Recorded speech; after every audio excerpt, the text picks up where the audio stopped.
अगर किसी का मेजर एम्पुटेशन हो जाए, यानी कि पैर, घुटने के नीचे पैर काटना पड़े या ऊपर, तो उसके सर्वाइवल के चांसेस स्टेज 4 लंग कैंसर से भी कम है। कल एक रील बहुत वायरल हो रही है, एक यंग लड़का जो ट्रैकिंग के लिए गया था स्नो क्लैड माउंटेन्स में, उसको ठंडे टेम्परेचर की वजह से सारी नसें सिकुड़ गई और फिंगर्स तक ब्लड ही नहीं पहुंचा और उनकी 5 उंगलियां काटनी पड़ी। इसे कहते हैं फ्रॉस्ट बाइट, ड्राई गैंग्रीन का निशान है। और यहीं पे रोल आता है डायबिटीज़ पेशेंट्स का, यह इंपॉर्टेंस आता है क्योंकि डायबिटीज़ पेशेंट्स में इतनी सारी प्रॉब्लम्स है, स्पेशली अगर उन्होंने शुगर नहीं कंट्रोल कर रखी है, जिस वजह से गैंग्रीन का चांसेस बढ़ जाता है। तो गैंग्रीन का सबसे अर्लीस्ट साइन मैं कहूँगा होता है इंटरमिटेंट क्लॉडिकेशन, यानी कि चलते समय पैरों में दर्द हो जाना। मेरा तीसरा क्वेश्चन है सर कि इसके लिए किससे मिलना चाहिए? 12 से 50% कॉम्प्लिकेशन रिस्क बढ़ जाता है आँखों का, किडनी का और खून की नसों का, ये सारे कॉम्प्लिकेशंस होने के लिए। और स्मोकिंग से एक अनोखी बीमारी होती है बर्जर डिजीज़, जिसमें नसें ऐसे टिश्यू से बंद होती है कि उसे खोला नहीं जा सकता। जब तक खून का फ्लो नहीं बढ़ाओगे वो पैर नहीं बचने वाला है। थैंक यू सर पॉडकास्ट के लिए आने के लिए। आज का हमारा टॉपिक है गैंग्रीन पेशेंट और स्पेशली डायबिटिक फूड, तो इसके लिए हम थोड़ा सा जानना चाहते हैं। Thank you. ये टॉपिक मेरे एज एन इंटरवेंशनल रेडियोलॉजिस्ट बहुत करीब है मेरे हृदय के। मैं जैसे जैसे पॉडकास्ट आगे बढ़ेगा शेयर करूँगा क्यों। But without wasting time let's delve into it. अगर कोई भी ऑर्गन या टिश्यू को खून नहीं पहुंचता है हार्ट से, तो वो डेड होना शुरू हो जाता है। अगर किसी कारणवश किसी का हार्ट रुक गया है और ब्रेन और मल्टीपल वाइटल ऑर्गन तक खून नहीं पहुंच रहा है, लंग्स, लिवर, किडनी, पेशेंट मर जाता है, सीधी सी बात है।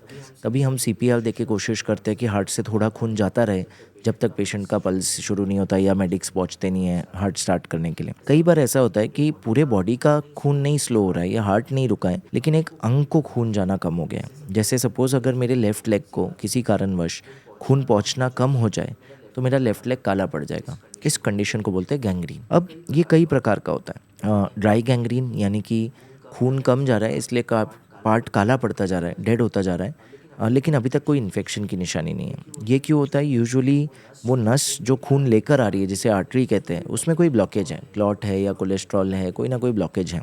कभी कभी फ्रॉस्ट बाइट में ये होता है। आजकल एक रील बहुत वायरल हो रही है, एक यंग लड़का जो ट्रैकिंग के लिए गया था स्नो क्लैड माउंटेन्स में, उसको ठंडे टेम्परेचर की वजह से सारी नसें सिकुड़ गई और फिंगर्स तक ब्लड ही नहीं पहुंचा और उनकी 5 उंगलियां काटनी पड़ी। इसे कहते हैं फ्रॉस्ट बाइट, ड्राई गैंग्रीन का निशानी है। तो वो आराम से 5 उंगलियां काली लेके घर आए, उन्होंने इंस्टाग्राम पे वीडियोस डाले और फिर आराम से दिखाया कैसे एम्पुटेशन हुआ। तो ड्राई गैंग्रीन में जल्दी नहीं होती हमें ट्रीटमेंट की। हमें पता है कि सूखा हुआ है, इन्फेक्शन नहीं, आप आराम से काट सकते हैं। यूजुअली गैंग्रीन अगर हो जाए और सिवियर गैंग्रीन हो जाए तो इरिवर्सिबल होता है यूजुअली, अनलेस अर्ली स्टेज हो और हम जल्दी उसे रिवर्स कर पाए। सेकेंड स्टेज होता है या सेकेंड टाइप होता है वेट गैंग्रीन, जिसमें इन्फेक्शन और कीटाणु की वजह से पूरा ब्लड क्लॉट होता जा रहा है और पेशेंट को पार्ट काला पड़ रहा है।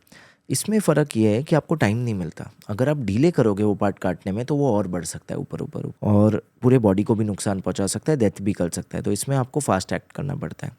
ऑफ कोर्स कुछ एंसिलरी है, गैस गैंग्रीन, फोर्नियर गैंग्रीन जो कि टेस्टीज में होता है, इंटेस्टाइनल गैंग्रीन। में डिटेल्स में नहीं जाना चाहूँगा, बेसिक कंसेप्ट आप समझ गए। अगर किसी ऑर्गन को फ्लो कम पहुँच रहा है उसे कहते हैं गैंग्रीन। सबसे कॉमन वो पैरों में होता है, सबसे कॉमन।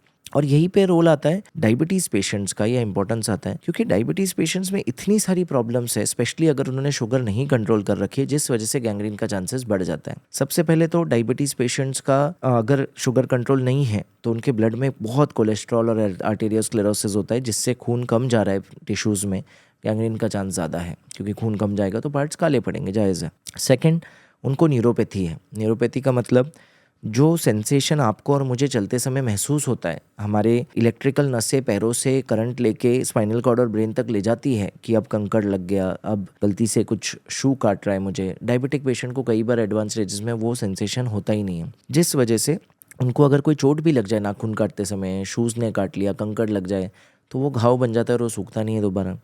तीसरा, न्यूट्रिशन ख़राब है, शुगर इतनी ज़्यादा है, वैसे ही बॉडी की हीलिंग पुअर है, इम्यूनिटी लो है, सेकेंडरी इन्फेक्शन के बहुत हाई चांस हैं। तो ये सारी चीज़ों की वजह से डायबिटीज़ पेशेंट्स को पैरों में बहुत कॉमन है घाव बनना जो सूखेगा नहीं, या गैंग्रीन होना, यानी कि कुछ पार्ट का कालापन।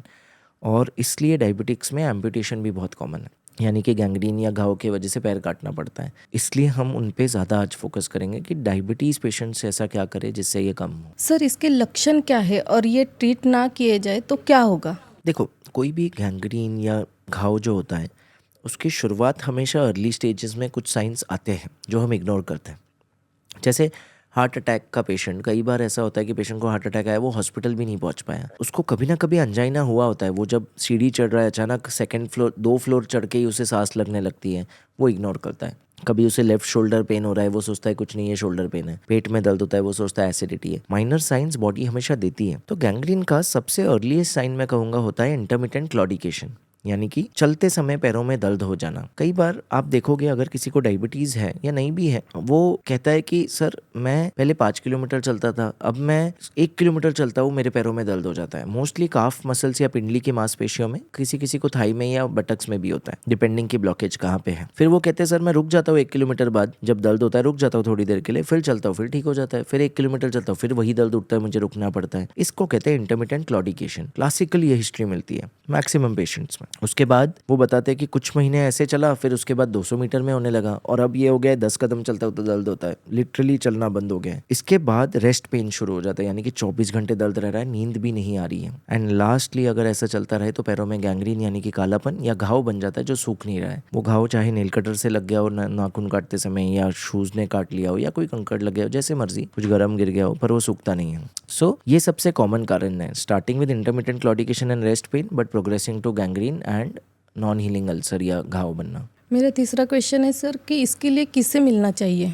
देखिए, एक डायबिटिक पेशेंट के लिए हमेशा उसका सेंट्रल डॉक्टर होगा एक एंडोक्रिनोलॉजिस्ट, यानी कि डायबिटिक स्पेशलिस्ट। उनसे तो मिलना है, वो एक बार कंफर्म करे कि हाँ ये ड्राई गैंग्रीन है, वेट गैंग्रीन है, जो भी है, वो इन्वॉल्व करेंगे एक सर्जन को, जो कि वुंड केयर करेगा, यानी कि वो गैंग्रीन या वो नॉन हीलिंग अल्सर को क्लीन करेगा। अब चाहे वो जनरल सर्जन हो या वो प्लास्टिक सर्जन हो, सबके दौरान उन्हें किसी भी लेवल पे शक आया, जो आना चाहिए, कि फ्लो कम है डेफिनेटली इस पार्ट को, तो एक वैस्कुलर स्पेशलिस्ट को इन्वॉल्व करना चाहिए, जो मोस्टली एक इंटरवेंशनल रेडियोलॉजिस्ट होंगे। पर किसी कारणवश अगर आपके हॉस्पिटल में या एरिया में इंटरवेंशनल रेडियोलॉजिस्ट नहीं है, तो वैस्कुलर सर्जन को भी इन्वॉल्व कर सकते हैं। वो भी बहुत सारे स्टेट्स में वो प्राइम डॉक्टर्स होते हैं जो इसको ट्रीट करते हैं। एक वैस्कुलर स्पेशलिस्ट डॉपलर यानी कि कलर सोनोग्राफी से देखेंगे कि कहाँ कहाँ ब्लॉकेज है, क्यों फ्लो कम आ रहा है वो पार्ट को, और क्या मैं कुछ दवाइयों द्वारा या फिर एंजियोप्लास्टी द्वारा ये फ्लो बढ़ाकर वापस वो फ्लो बढ़ा सकता हूँ, वापस उस ऑर्गन तक, उस अंग तक या पैर के उस कोने तक वो फ्लो पहुँचा सकता हूँ, जिससे वो गैंग्रीन रिवर्स हो जाए,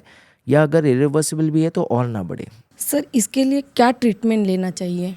सो जैसा मैंने बताया पिछले आंसर में कि मल्टीपल डॉक्टर्स को मिलना है, एक मल्टीडिसिप्लिनरी टीम से कांस्टेंट टच में रहना है। एंडोक्रिनोलॉजिस्ट सबसे पहले आपका शुगर कट करेगा, अनलेस वो आपका शुगर कट करे आप कोई ट्रीटमेंट ले लो काम नहीं करने वाली। अगर आपका 3 महीने का एवरेज शुगर जो 6 होना चाहिए, अगर वो 12 है तो आप एम्पुटेशन कराओगे ही कराओगे, क्योंकि 1% जब HbA1c बढ़ता है 6 से 7 होता है, 12 से 50% कॉम्प्लिकेशन रिस्क बढ़ जाता है आँखों का, किडनी का और खून की नसों का, ये सारे कॉम्प्लिकेशंस होने के लिए। तो कोई और डॉक्टर, चाहे सर्जन आ जाए, वैस्कुलर स्पेशलिस्ट आ जाए, वो आपको नहीं ठीक कर सकता। कर भी देगा तो दोबारा होती रहेगी ये दिक्कतें। तो पहली चीज़ शुगर लेवल नॉर्मल कराओ, साथ साथ ये सब पैरेलली चलेगा, ऐसा नहीं कि पहले शुगर नॉर्मल करना है। सेकेंड, सर्जन तुरंत वुंड केयर करेगा, यानी कि घाव को सुखाएगा, ड्रेसिंग करेगा, जो डेड पार्ट है, ब्लैक और येलो पार्ट, एस्चार और नेक्रोसिस बोलते हैं, उन्हें क्लीन करेगा, डिब्राइड करेगा और ड्रेसिंग करेगा डेली, ऑल्टरनेट डे, जो भी उसका रेजिमेन होगा। एंड फिर वैस्कुलर स्पेशलिस्ट साथ साथ देखेगा क्या ये ड्राई गैंग्रीन है, क्या मैं इसमें फ्लो बढ़ा सकता हूँ, तो वो प्लानिंग करेगा। पुराने ज़माने में अगर एक बड़ी नस बंद है, उसका एंजियोप्लास्टी करके स्टेंट किया जा सकता था, पर अब इतने आधुनिक औजार आ गए, एथेरेक्टोमी, IVL यानी कि इंट्रावैस्कुलर लिथोट्रिप्सी, जिसमें हम कॉम्प्लेक्स एरियाज़ में जाकर छोटी छोटी नसों को खोल सकते हैं। अगर चूना जमा है, कैल्शियम जमा है, उसे भी निकाल सकते हैं स्पेशल औजारों द्वारा। तो बहुत कॉम्प्लेक्स और मॉडर्न मेथड्स आ चुके हैं, जिससे हम काफ़ी हद तक फ्लो बढ़ा सकते हैं डेड पार्ट पे। लास्ट क्वेश्चन है कि इसके लिए ने आपका क्या मैसेज है डायबिटिक फूड पेशेंट के लिए? हाँ, सो देखिए, कोई भी बीमारी में जो रूल है वो इसके लिए भी है, prevention is better than cure. सबसे पहले अपना शुगर कंट्रोल में रखिए, कोशिश कीजिए आपका HbA1c लेवल 3 महीने का एवरेज शुगर 7 से नीचे रहे हो सके तो। मैं ये नहीं कह रहा हूँ कि इतना कम करने की कोशिश कीजिए कि बार बार हाइपोग्लाइसेमिया हो, यानी कि शुगर लो हो, पर जितना हो सके 7 के आसपास रखने की कोशिश कीजिए, उससे ज़्यादा मत बढ़ने दीजिए हो सके तो। सेकंड, गलती से भी स्मोकिंग ना करें। अगर स्मोकिंग कर रहे हो 200% ज़्यादा रिस्क बढ़ जाएगा। शुगर तो है ही, साथ में स्मोकर हो, शुगर नहीं है सिर्फ स्मोकर हो, तब भी ये रिस्क बढ़ जाता है।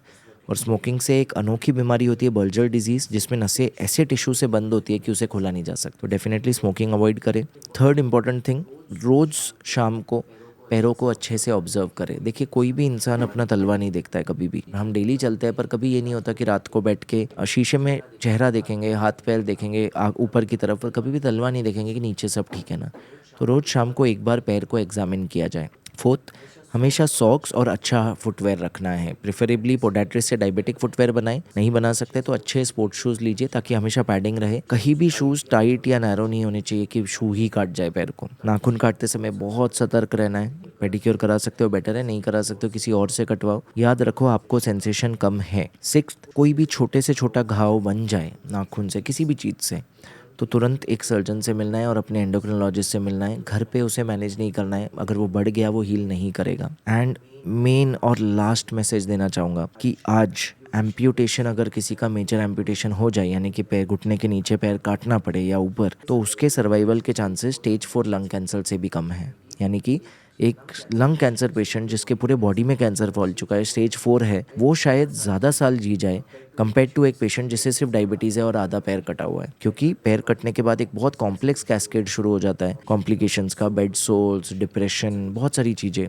कभी कभी हार्ट अटैक्स, क्योंकि सेम चूना पैरों में ही नहीं हर जगह है, ब्रेन में, हार्ट में। तो हार्ट अटैक, स्ट्रोक, एक कैस्केड शुरू हो जाता है जिससे पेशेंट की डेथ हो जाती है इवेंचुअली। गॉड फॉरबिड एम्पुटेशन की नौबत आए, कोई बात नहीं, मनोबल स्ट्रांग रखो, प्रोस्थेसिस बनाओ और कोशिश करो नॉर्मल लाइफ जीने की। अगर अर्ली स्टेज है, एक वैस्कुलर स्पेशलिस्ट से मिलना मत भूलो, क्योंकि सर्जरी कराते रहोगे एम्पुटेशन का लेवल बढ़ता रहेगा, जब तक खून का फ्लो नहीं बढ़ाओगे वो पैर नहीं बचने वाला है। तो प्लीज़ इस मैसेज के साथ मैं एंड करना चाहूँगा कि अगर गैंग्रीन या कोई घाव या चलते समय पेन हो रहा है, इंटरमिटेंट क्लॉडिकेशन, उसी स्टेज पे अपने डॉक्टर्स, सर्जन और एंडोक्रिनोलॉजिस्ट के अलावा, डायबिटिक स्पेशलिस्ट के अलावा एक इंटरवेंशनल रेडियोलॉजिस्ट या वैस्कुलर स्पेशलिस्ट से ज़रूर मिलें। Thank you sir. Thank you.